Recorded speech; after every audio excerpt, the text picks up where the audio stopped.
What's up, everybody? Y'all come on in.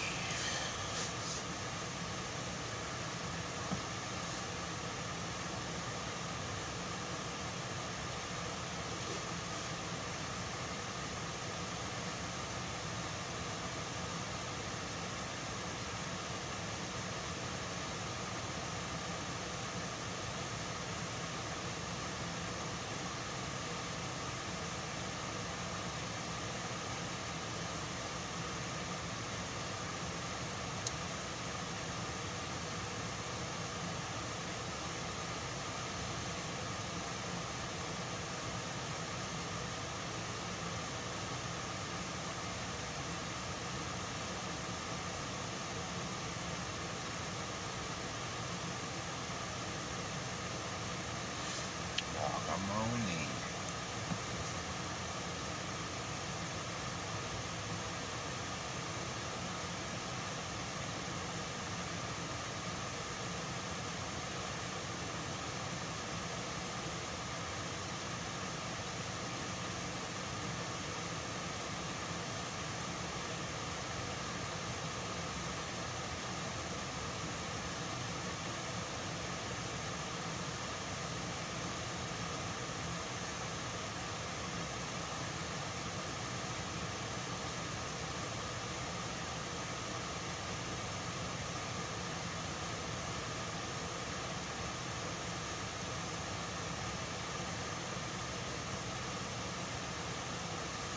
Y'all come on in. We'll get started.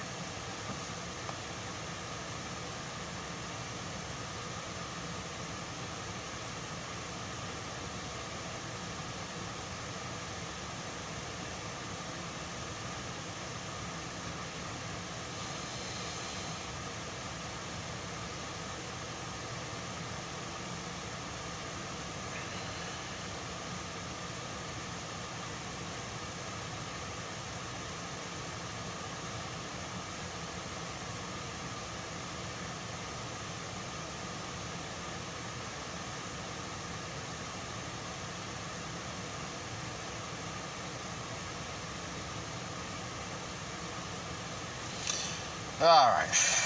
How about we get started? They'll come in when they come in. Let's get started. Now, my last few lectures have been on what's happening now on into the future.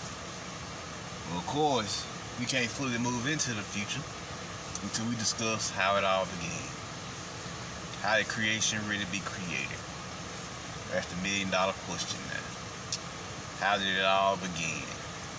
And this lecture here is to give y'all some insight onto how it all began. Now, they teach us that there's really they only accept one major type of physics, and that's classical physics, right? Now, in recent years, they've been forced to accept quantum physics. Now, later on down the timeline, they was forced to accept chaos theory, which is chaos physics. Now, they a step away from accepting metaphysics. You see what I'm saying? Which are the four major types of physics. Now, what is physics? Physics is the study of not only yourself and your universe, but the whole of existence. That's what physics is. The study of the whole of existence. Everything from the physical on back to the primordial. You see what I'm saying? So, what we're going to do here, we're going to start with chaos physics, because that's the original physics. Chaos physics is designed to explain to you, or chaos theory as they call it, it's designed to explain to you how the primordial realm of melanin and the creator functions and operates. Alright? Now they give you three major types. They give you the butterfly effect, which is, well, let me explain what chaos theory is. Chaos theory teaches you that everything in creation starts off random, but eventually creates a pattern of similarity, or in other words, it begins to create a pattern of, it began to create a pattern of interconnectedness, something that we can see unfold and make sense. You see what I'm saying? Or a pattern of order, I guess you could say it. Order is being created out of this pattern of chaos, because chaos truly is what truly creates order. You see what I'm saying? So, what's happening here is they're trying to attempt to explain how the primordial works. They're trying to attempt to explain the unexplainable, which is okay. You know, you're supposed to sit down and comprehend all things. Like the Creator says, seek thee out. Seek me out. You see what I'm saying? Search, find, look within thyself to find. So, what's going on here? What's happening here is they got another concept known as the butterfly effect. Now, this is based off the fact that when the butterfly flaps his wings, the vibration starts off weak and then grows and grows and grows until it can become a storm. You see what I'm saying? Somewhere else on the planet. You see what I'm saying? And then you have the concept of fractals, which is basically an extension of chaos theory, which is the patterns that are repeating themselves to create this pattern of interconnectedness. You see what I'm saying? So that's what's going on here. Now, this is where it gets good. The primordial, this is how they started off with creation. They started off with the art of the small. They started off building the quantum realm. And they did this through the process of chaos theory, or chaos energy, or melanin, as we said. Now, what's happening here? How they started off, they call it the Great Migration in the primordial realm, but in science it's known as decoherence. That is when elementary particles transition from one realm to the next and agree to become something. You see what I'm saying? So the infinite particles of the primordial realm, the infinite melanin particles of the primordial realm, agreed to make the transition into the physical realm and start to produce the realm of antimatter. You see what I'm saying? Because antimatter precedes everything. It is the basic blueprint, or blackprint, really, of the whole of creation. You see what I'm saying? Photons, neutrinos, let's see, bosons and gluons. You see what I'm saying? These are the whole of the realm of antimatter. And of course, the realm of antimatter began to grow itself after time. You see what I'm saying? The deities represent this process. You see what I'm saying? It's them that creating. It's a twofold teaching. It's a scientific side and it's a mystical side. The elementary particles are the deities because each particle is its own universe. And you will begin to see this as the creation continues. Now, the antimatter begins to expand and expand and expand until they get to a point, until these deities get to a point and say, you know what?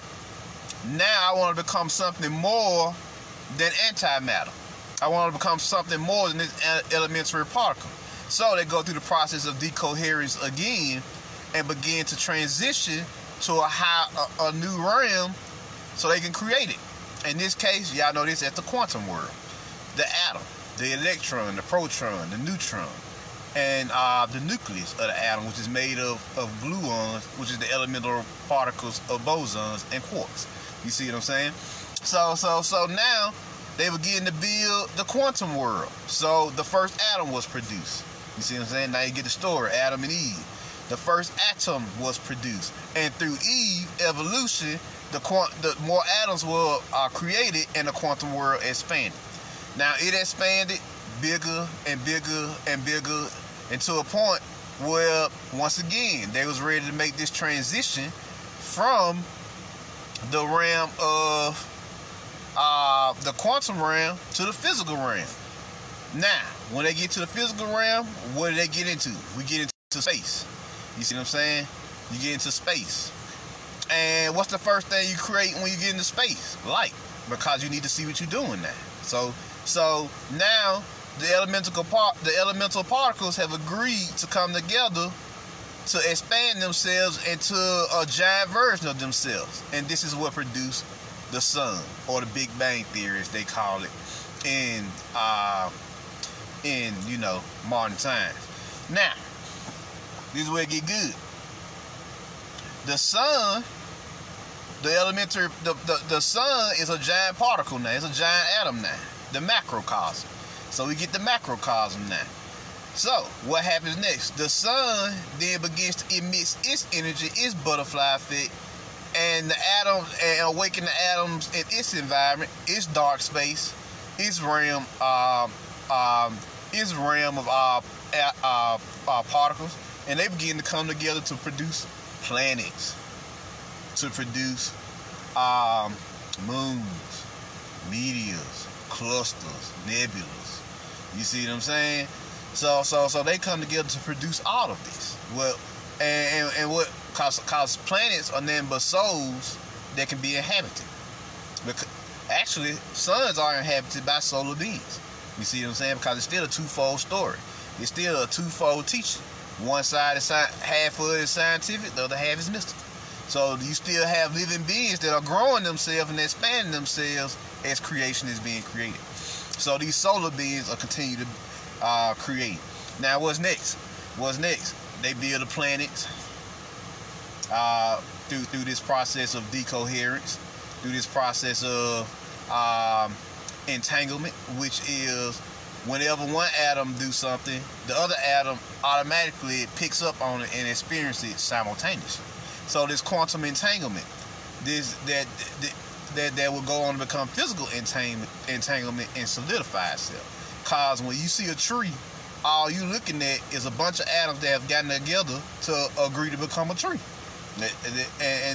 And they're generating what we call life energy or life force or the force to sustain itself as their tree. You see what I'm saying? Because all atoms of their own universe is generating their own level of force energy. You see what I'm saying? So this is how it's working. Now, what's going on? The galaxy is being created. You see what I'm saying? The cosmos is being built. Planets, stars is being built. Everything coming into order, coming into alignment, coming into the universe as y'all know it. Dimensions are being created, or planes of existence that we can port into. Well, wait, these planets aren't ready for us yet. So what they do? They terraform. Or terraform is the process of making things inhabitable for your specific species. So they make it inhabitable. So these solar beings, these solar deities, who were in agreement with each other when they started this process known as the Solar Alliance, they began to make this process happen. You see what I'm saying? Now these planes of existences, these stars, these are not just regular stars. They're not stationary. They can actually go into motion through the will of the beings living in and on that particular plane of existence. You see what I'm saying? So that's untrue. That the planets are in one place. No, they're always moving. You see what I'm saying? They agree to revolve around the sun.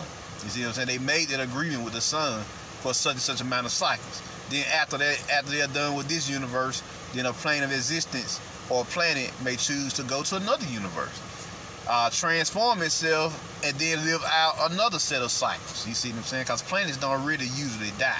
They just transform. You see what I'm saying? Into something new. Just like any other energy. You see what I'm saying? There's no death. So planets don't really experience death either. Just like we drop the body and transition into something new, they do the same thing. You see what I'm saying? They, instead of them dropping a planet, they just transform themselves into something new, so they can better prepare themselves for the environment that they're in. See what I'm saying? So, well, what's going on here? Next, what happened?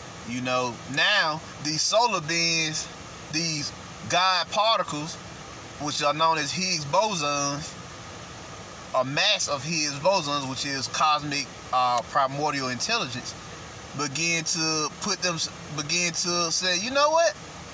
We want to experience ourselves on these planes of existence. So what they do, they begin to incarnate themselves. First they produce their bodies or their biosuits chemically by the planet first, because they need to, because this was a different time before people were born onto the planet. First, they had to create themselves, create a chemical suit that was designed for the planet, which looks differently according to the planet they're on. You see what I'm saying? It could be, if they want to be on an aquatic planet, they'll be amphibious. They may be reptilians. They may be, like dolphin-like beings, whale-like beings, shark-like beings, whatever. Or the planet may be a more volcanic type planet, so they may be, more of a reddish, harder like looking being. You see what I'm saying? Or it might be like Mother Earth. You see what I'm saying? Nature type planet. So they might take the carbon. If it's green and black or brown, they might take the carbon and mix their melanin into it and soul into it and produce a green suit or a black suit or a brown suit. You see what I'm saying? Or a blue suit, depending on what color the planet is. Because the planet ain't necessarily got to be green. It could be a throat chakra frequency. It could be a heart chakra frequency, or root chakra frequency. Depends on what type of plane of existence it is. Depends on what type of lessons they're trying to learn while they're incarnated to grow their souls and what they're doing. So this is what's happening. This is how creation works. Now, what's going on here? Next, after everything is created, they build their biosuits. They then incarnate their souls into their biosuits and install a portion of their soul into their biosuits to experience life. You see what I'm saying? On their particular plane of existence. That's what's happening here. So that's how creation starts. Who authorized this? The Creator itself. What is the Creator? The Creator is an infinite guiding intelligence. You see what I'm saying? So, and all it does is it gathers intel and expands upon itself and continues to grow and evolve. And it created us, produced us, the souls, the gods and goddesses, the elementary particles, to experience creation to its fullest so that it can gather intel from every living soul in existence and continue to grow itself at an accelerated rate. This is what y'all call the covenant in the Bible, the divine covenant, the divine agreement. See what I'm saying? The divine agreement. So, this is what it's all about. Now, interestingly enough, because you are children of the Creator, the children of the Source, your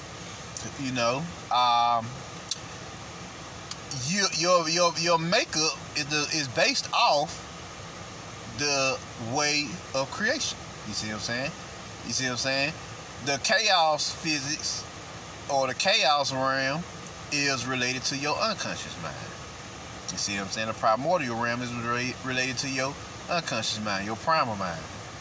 Now, the quantum realm, which is the evolution of that spun out of the primordial realm, is the evolution is related to your subconscious mind.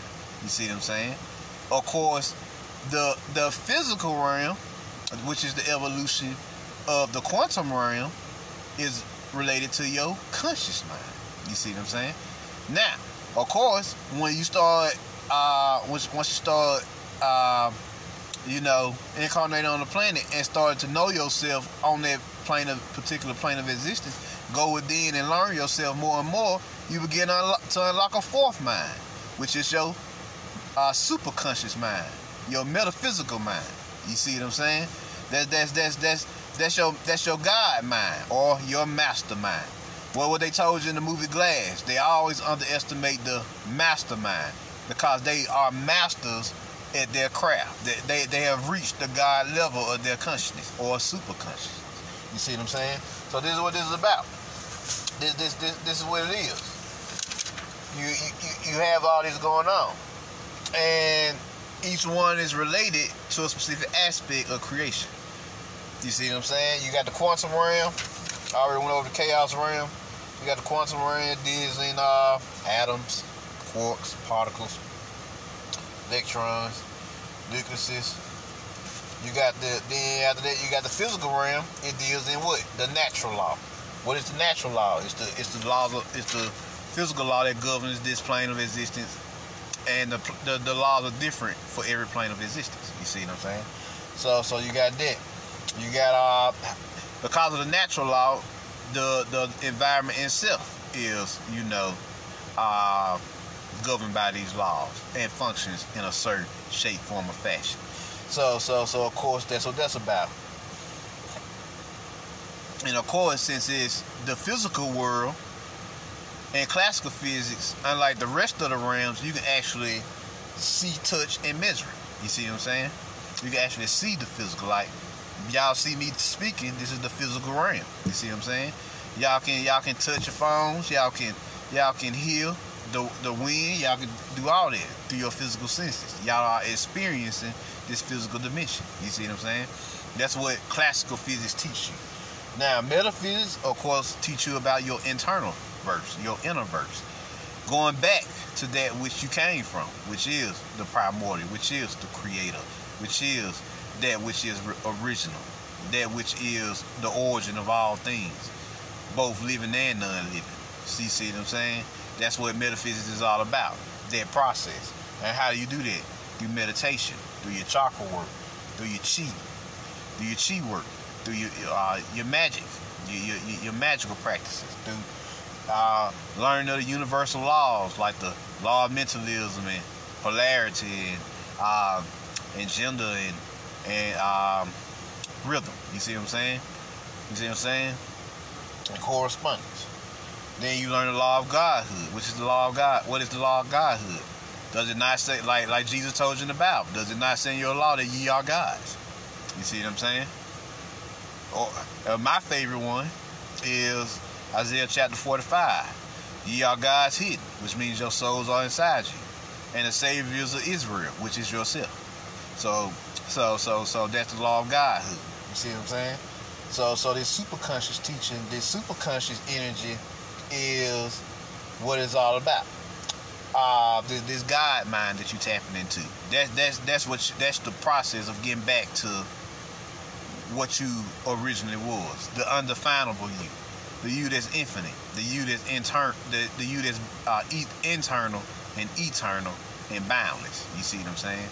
So that's what the process of metaphysics, the practice of metaphysics, take you back to your original self. See, you really beyond the God because you're immortal, you're infinite, you're eternal. You see what I'm saying? If you were to drop the body today, you will return them, especially if you gain enough consciousness to return them. You see what I'm saying?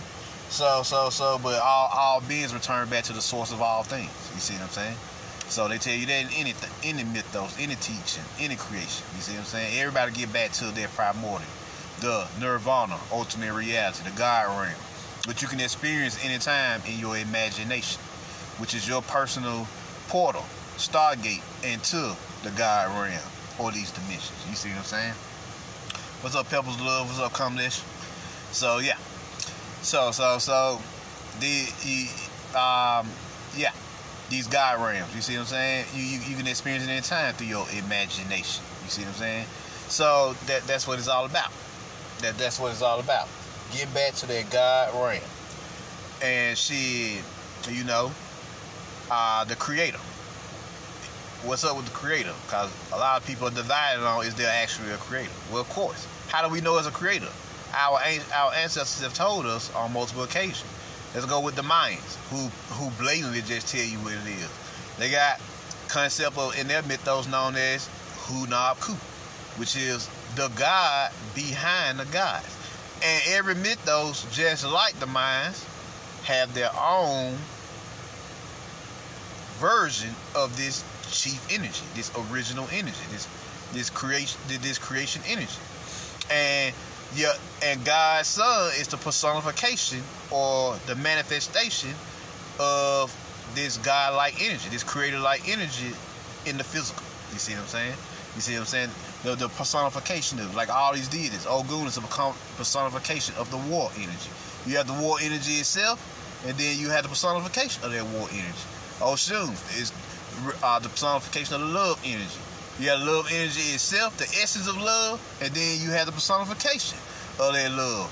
Love walking around in a biosuit as a living, breathing entity. That's how it works. That's what we mean by this creator energy, this creator of all energies, all frequencies working in harmony as one. You see what I'm saying? And all these energies are working as an infinite intelligence. You see what I'm saying? That's what we mean. The creator is really an umbrella term for all of these energies. You see what I'm saying? Working as one. And they personify themselves in mythos. Because mythologies are nothing but primordial stories to help you better relate to and understand these energies. You see what I'm saying? So when we talking about a Sekhmet or Heru, okay, what's the story of Sekhmet and Heru? We know that Sekhmet is a warrior goddess. You see what I'm saying? We know that Heru is a champion deity who overcame as much as possible. So whenever I need to overcome something, who the first person I'm going to think of? I'm going to think of Heru and this champion energy. That's how it works. You see what I'm saying? And since I'm going to think of it, I'm going to take some time out my day to tap into that Heru energy so I can fully activate that champion energy inside myself so I can overcome my obstacles and trials. You see what I'm saying? So that's how it works. Now, that's how it all goes down. That's how creation works. From the primordial, the infinite plane, the one plane, through the one realm, all things have manifested. Like the Oracle said in the Matrix, they deleted that scene. You know, they said the many helps the one, and the one produces the many. He said something along those lines. I'm paraphrasing. It's been a while since I've seen it. So that's what it's all about. You see what I'm saying? The many helps the one, and the one produces the many. So on the one plane, everybody spawns out of the one plane, the primordial realm, and everybody spawns out to help that one plane, that many. You see what I'm saying? Helping that one, because it was produced from that one. So everybody, whether they unconscious, subconscious, conscious, or superconscious, is helping the creator in some shape, form, or fashion. Because whether you unconscious, you're helping the creator in a zombie state. You see what I'm saying? When you subconscious, now you helping now you in purgatory. You in a semi state. So now the creator understand, okay, that's what it's like to be in a semi state. Then you level up and you become conscious. Alright, so now I'm fully awakened again. Now I know what's going on. Then you become super conscious. Now I'm super awakened. Now I'm a super god. You see what I'm saying? Now I know what's really going on. Now I see what this is really about. I'm on a level 9. Now I'm back to being a Jedi. Now I'm back to being a Magi. Now I'm back to being that superhero energy, that superhero energy. You see what I'm saying? Now I'm back to being that eternal deity that I always knew was in me, but I forgot about it. You see what I'm saying? Because you agreed to catch amnesia when you came down here. You agreed to crucify your memory, as they said. That's what the crucifixion story really about. You crucified your memory. You see what I'm saying? You see what I'm saying? So, yeah, there you go, Pebbles Love. You tap into all level of consciousness. You had to graduate from the unconscious to the subconscious to the conscious and finally the superconscious. Once you hit your superconscious mind, you hit your mastermind. Now you back. Now you back to where it all began. Now you back on the level. You see what I'm saying? So there you go. Now, there are a few movies, you know, that connect you with these different minds and these realms. Like the movie Ant-Man, it connects you with the quantum realm. You see what I'm saying? The ant belongs to the quantum realm. That's what he represented, the ant energy. Down there in the dirt, you know, digging through the physical. But they so close to the quantum realm because they just made it out of there. Because they so small, the art of the small. You see what I'm saying? Then, so the energy of Ant-Man represents he who can go within and tap in back into that quantum mind, that subconsciousness. You see what I'm saying? That's what Ant-Man is about. So if you want to know what the quantum realm is like or get an idea so you can tap in easier, watch Ant-Man. Now, the next one is Lucy. Now, Lucy went over both chaos. She went to chaos physics. She pretty much went through all her minds. She started off unconscious as hell. Then she leveled up subconscious. Cause now she know she can tell something going on now. They put that blue shit in her and she started losing her mind. So Then she became fully conscious of what the hell was going on to her. But then at the end of the day, she became super conscious. And what happened when she became super conscious? She turned into, she turned back into her dark melanated self, her dark melanated deity, and fucking became one with everything. She became one with the Force. You see what I'm saying? That's why she said she was everywhere at the end of the movie. So there you go. And then of course, Doctor Strange. We gotta talk about that. Using the spiritual study. Magic is the only art where you can gain power through just studying it. Just exposing your mind to that reality. You get before you even write a spell. Just exposing your mind to that reality, you gain power. You see what I'm saying? You gain power through just exposing your mind to it. As you seen with Doctor Strange, he was just studying. He didn't even like get into it. Then he went and practiced after he started studying. You know, he started getting it in then with his Tai Chi to build up his life force, his magic, his sacred geom, learning how to harness the angles all around him to create sacred geometrical shapes. You know, vibrating them to fully access those spells. You see what I'm saying? To fully activate those spells using sacred geometrical magic. You see what I'm saying? You know, then he became a monster later on in the movie. As it went on, hell, he even went and talked to his dark side, Dormammu. And he told Dormammu, like, hey, we need to get our shit together because you're trying to destroy the heart. And we need the heart to fucking be stable. So when he told him that, or let him know what it was, then he came back to the earth, and the heart healed itself. You see what I'm saying? So it was a pretty dope movie. So when the heart balanced, all is balanced, as y'all seen throughout the rest of the movie.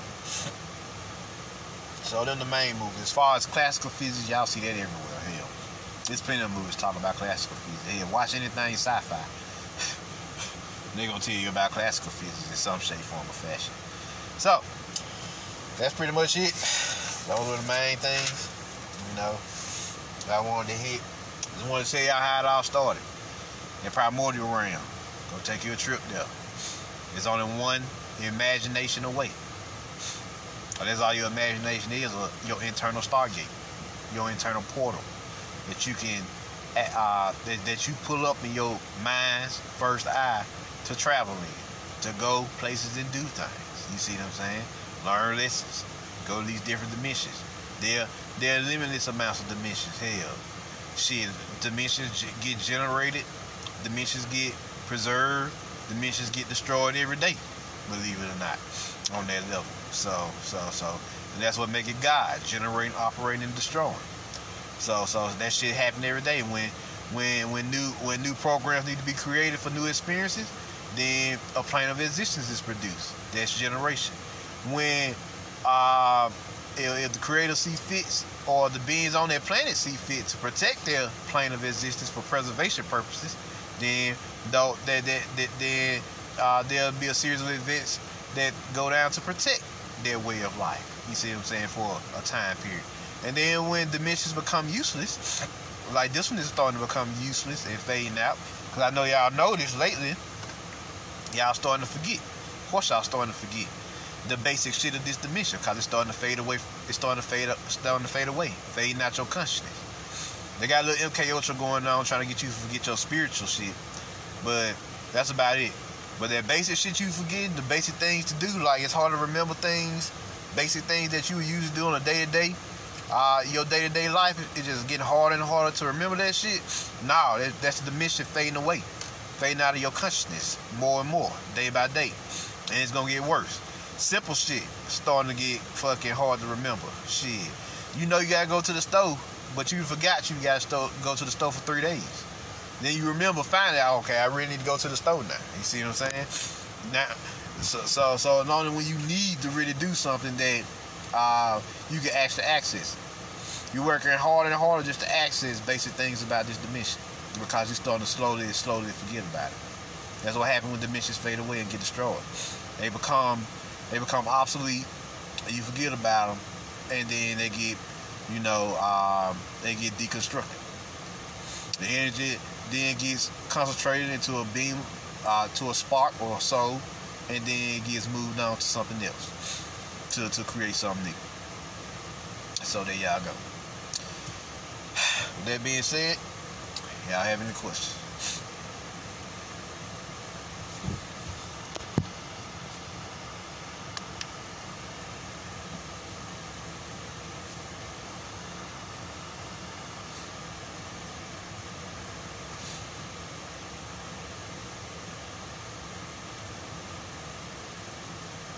Any questions?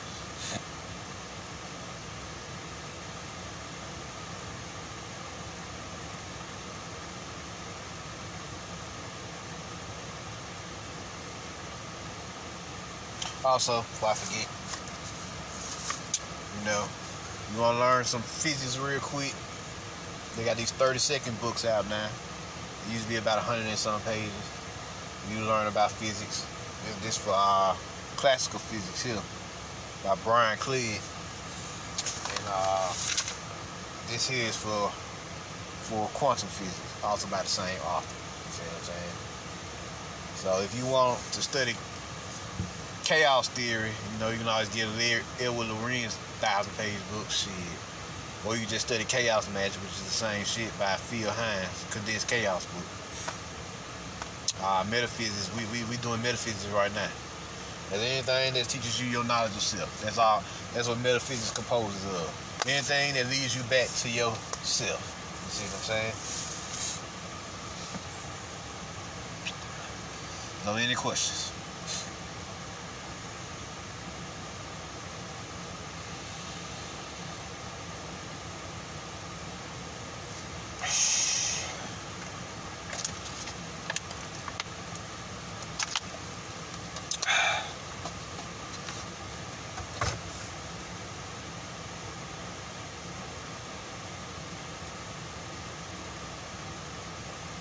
Any questions?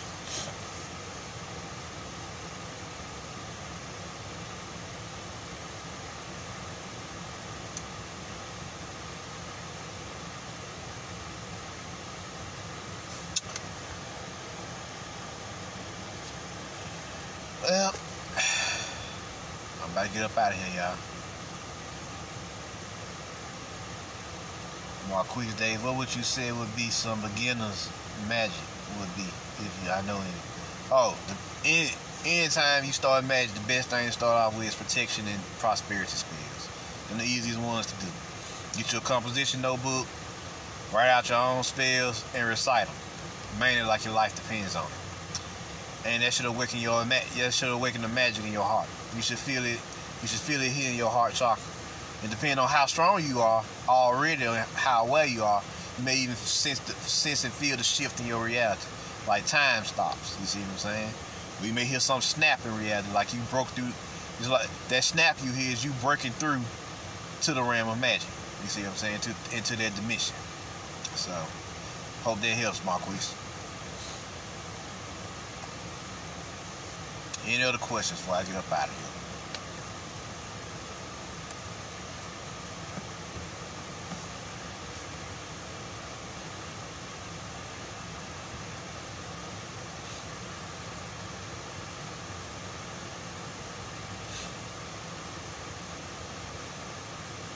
Cam, that's beside. Thank you. No problem, Cam. That's just what we do. Help a little, peace and love to you too, Peppers.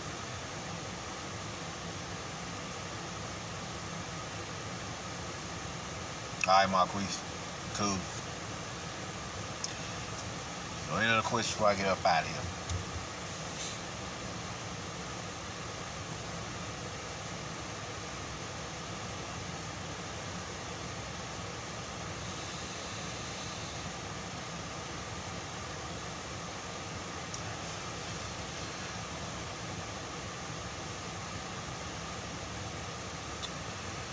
Well, alright.